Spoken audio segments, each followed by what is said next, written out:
Here at the Scouting Combine in Indianapolis, joining us now, a man who is entering lucky number 13. Wow. Year 13. Damn, you're that old? I know. General Manager Thomas Dimitroff. Thomas, welcome back. I always appreciate being here. This is one of my highlights, as you know. Thank and you. I'm willing to I heard talk you about... say that right over there. I was walking by. I heard the same thing. No, I mean, this is great. I know because, we get a chance to really talk about all the things that are on your mind, and we usually have good conversations about it. I feel like every year it's the same question. Can you believe it's been X number of years? But, I mean, to make it 13 years, that is a rarity in the NFL. General managers especially. Like, you burn bright, short period of time, and then back to being a scout again for the most part. How do you explain the fact that you've made it as long as you have running the Falcons? Well, look, I do have a strong feeling about that because I think it's everything. You obviously have to be, in my position, you have to be an adept, co-team builder, right, with the head coach.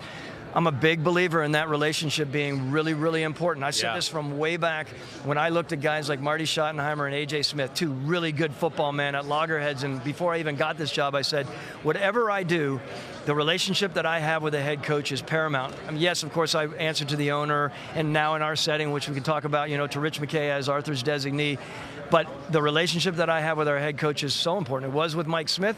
It is with Dan Quinn now. Work on that all the time. That is really important. To understand the lines, to talk about things. Recently, interestingly enough, 13 years, now going into my 13th year, I've had a lot of discussions about when you gauge the importance and the honesty within a relationship. You can say that about any. I'm not going to wax about poetic about our own relationships. Yeah. When you can be honest with your partner, right, that's very, very important. It's about the delivery, right? You can't just fly off throwing F-bombs, I tell him he's an ass all the time, and he appreciates it. But the importance of that is what I'm saying, and making sure. You avoid things festering, right? If you're not honest in a relationship, you get resentment, you get jealousy, you get festering, and then you get split loyalties where when things go sideways, you say it's his fault, he says it's your fault, and somebody wins and somebody loses. Whereas your approach is, we're always on the same team here. We're joined at the hip, basically. We either both rise together or we both fall together. And I'm not saying you BS your partner at all, right? Like, I've had people tell me, some people, and I won't mention names in this league, who have been in my position, who have said, you need a contentious relationship to get the most out of the relationship. Vehemently agree with that. I believe you have to have a working relationship.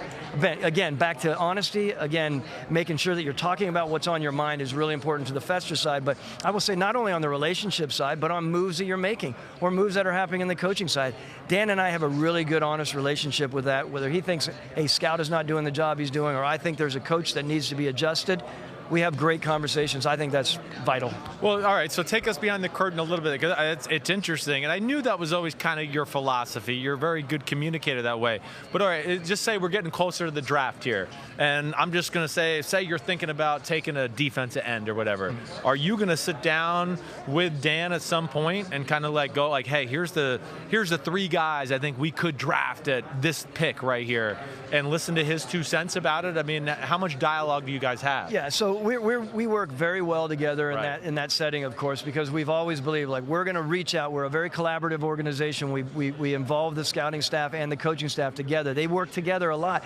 We've seen it time and again in NFLs where there's this stupid chasm, quite honestly, between. It's about all of us coming together. In the end, Dan and I sit down and we decide where it's going to be. In the very end, I want it to be a co-decision, right? We've talked if we're ever completely at odds on a player, we'll continue to convince each other, and if we don't convince each other and we're both not in, then we'd say we'd move on. That's kind of a nice, smooth way to package it. Yeah. But the reality is we do listen to each other and we talk about it and we try to get to the bottom of why one or the other believes in a certain player. With us, it never gets contentious or heated. We may disagree. Right. I just think there's a respect for each other in our roles. Dan really respects where I am and what my sort of art is, and I respect his, and I think that's really important for us. Yeah. I remember the old game show, will the real so-and-so please stand up? Remember that, to tell the truth? Will the real Falcons please stand up? 1-7 or 6-2? Which team is the real team? I get it. It frustrates you guys. I mean, again, you two in particular, I mean, amongst a number of people, obviously. I get it. Yeah. I've listened and I've heard. Maybe I shouldn't be telling your fan base that or my fan base that. But I appreciate it, and I understand it. Over the years, this isn't just, I get it. I mean, sometimes I think about that very thing, and believe me, I know that Arthur Blank does. Where are we with this, and why is that? And I've said before, too, okay, so we're 7-9 this year. 7-9 allows Dan and I to really hone in and thank God, Arthur retained us, and we're in a spot. I think it's a really good move, of course, and I think to be able to sit down and talk about all that has gone awry, right? Sometimes they're small things, sometimes they're bigger things, sometimes they're moves, sometimes there are coaching elements that need to be adjusted. We have spent a lot of time on that, and I think we're in a spot where we are pressure testing, so I know that's the en vogue word now, but it is what we need to really talk about what needs to be adjusted. We do believe that we have a talented roster. We do believe we have a very good football coach and a very good leader. We believe that we're team building with a thoughtful approach. Back to, we've talked about this, accountability, discipline, passion, consistency. Those are all things that are really important. And those are things that we're going to continue to need to get out of our football players to be a more consistent and, what you say, will the real Falcons step up? Well, you got so much talent. I mean, I think we see the talent on your football team. I mean, we know there's real Super Bowl potential with it. Yeah, I feel like you've been ravaged by injuries the last 2 years, especially last year, where, I mean, it makes life really tough, and it's why you started out 1-7.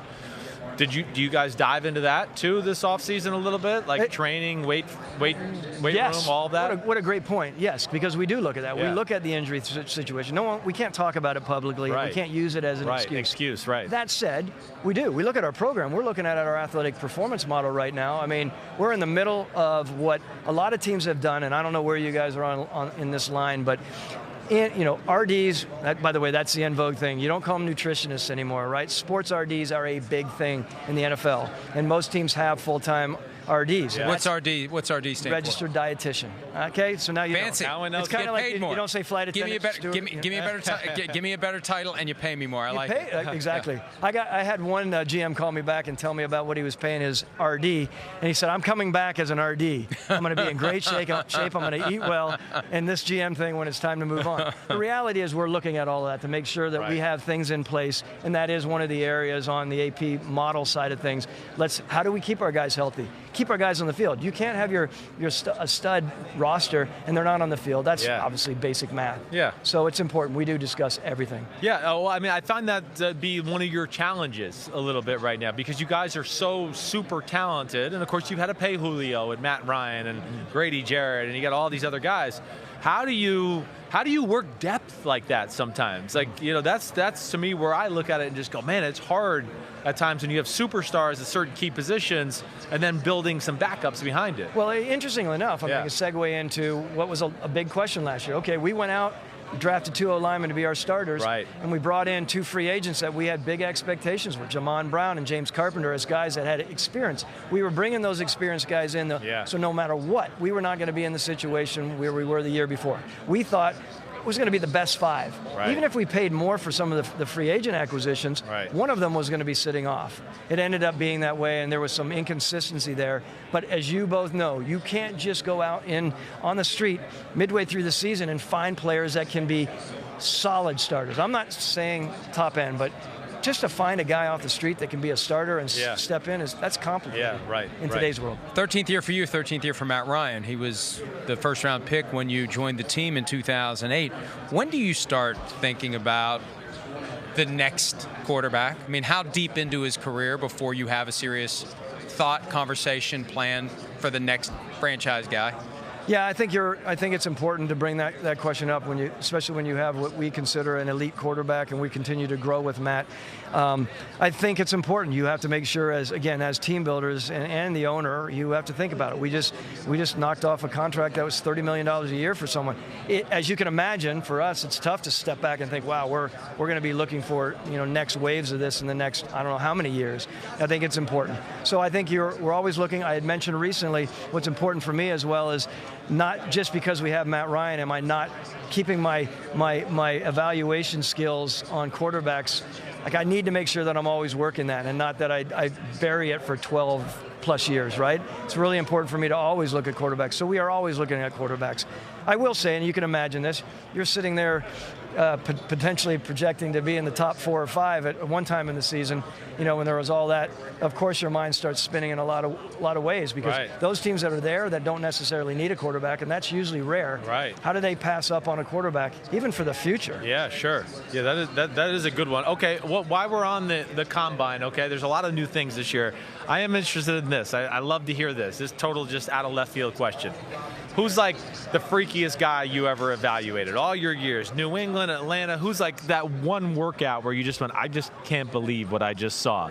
Like, is it Jadeveon Clowney jumping over 9 bags in South Carolina workout? Like, just give me a tidbit of what. Well, I think those freaky athletes are the ones, and this is a little self-serving. Yeah. But Julio Jones, I've never seen someone as powerful and explosive and as naturally athletic as that player. And obviously, it's one of the things that we believe that strongly in. So. I would agree. I was on the field for the national championship game, Texas, Alabama. Sure you were. And I remember seeing him run the first route, and I went, what? Yeah. That's Julio Jones? I couldn't get over the size and how he was moving. So you made the big move to get Julio Jones 2011. That was the year when the draft came before free agency because of the lockout. That's right. Yeah. We've been asking guys about this. I mean, do you ever think about how different the world would be if it was like basketball, where you have the draft and then you have free agency on a regular basis? Well, I think about it often. I think about where we'd be with it. I mean, there's complicated sides to both of it. I mean, right now, we love that we're able to utilize, ideas and juxtapose the free agent talent, potential free agent talent with the draft class. Oh, there's no question. We would be spun out. I'd be talking to my close friends, guys like R.C. Buford, a lot more, believe me, about, sort of logistics and how you're going to approach something like that if we were ever in that spot. I'll be interested to see if that ever happens again. Yeah, I know. I sometimes wonder if it's not the smarter way, or it would be easier for you guys to team build that way. That's where I always come back to it, because you go to the draft, okay, you hopefully get what you want, but then, now we have these needs we need to fill. But I guess that would drive up player prices as well, too, which could be scary. Well, I think there's probably the other side of it with, your player union, right? They're going to always wonder if the draft was first, how is that going to affect, how's it going to affect the rank order, right? Some guys are going to make a lot to money because needs aren't going to be addressed, and all of a sudden that guy's value goes through the roof. Right. But guys want to get paid. Yes. You don't want to wait until May to get paid. You want to get paid in March. You know what, though? And we're not going to go down the CBA rabbit hole, but the league can start the new year whenever they want. Yeah. And we saw the draft come before free agency during the lockout. I mean, if they keep talking and extending, they've already extended the franchise tag window, they can do whatever they want. They can push free agency into March, or May rather, if both sides agree that that's the right way to go. So get ready. Maybe you'll get to do the draft before free agency again this year. Who knows? Wow. It will be interesting to see how we work through all that. I'll leave that up to Rich McKay and all the smart people in the league who are dealing with all this right now. Yeah, well, definitely. Thomas, it's great as always to get a chance to talk to you. Congratulations on 12 years, 13 on the way, and hopefully we see you back here again as you get ready to go into year number 14. Hopefully we'll still be employed to do it next year. Great. We'll be here. Always great. He may be here. I'm going to start listening to his podcast. Just don't waste a your lot more time. F-bombs and things like as that. Aaron Rodgers would say, don't waste your time listening to that crap. What the hell are you talking about? Thanks, You're the man. Thanks, man. Appreciate you guys. Thanks. Thank you. Hi, I'm Mike Tirico, and thanks for watching. Make sure to hit subscribe for the latest news and highlights from NBC Sports.